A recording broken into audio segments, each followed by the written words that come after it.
Formal nang inilunsad ng Police Regional Office 5 ang 3-day computer operation seminar para sa 62 kapulisan na kalahok mula sa iba't ibang provincial at city police offices na ginanap sa Sandigan Park Camp Brigadier General Simeon A. Ola, Legazpi City.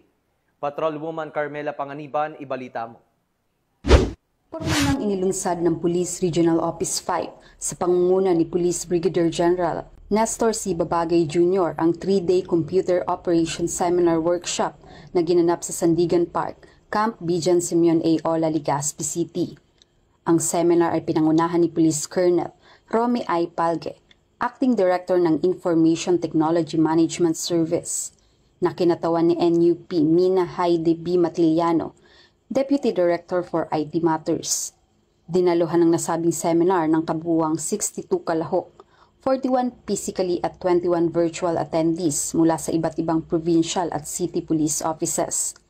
Layunin ng aktibidad na palawakin ang kaalaman at kasanayan ng mga kalahok sa mga batayang operasyon ng computer, palakasin ang kanilang kakayanan sa information and communications technology, at tiyakin ang epektibong paggamit ng mga IT resources para sa mga gawaing administribo at operasyonal. Ang pagsasanay na ito ay bahagi ng patuloy na inisyatibo ng Pro5 na paigtingin ang digital na kakayanan ng kanilang mga tauhan, alinsunod sa modernisasyon ng serbisyo publiko at pagpapatibay ng epektibong pamamahala sa rehiyon.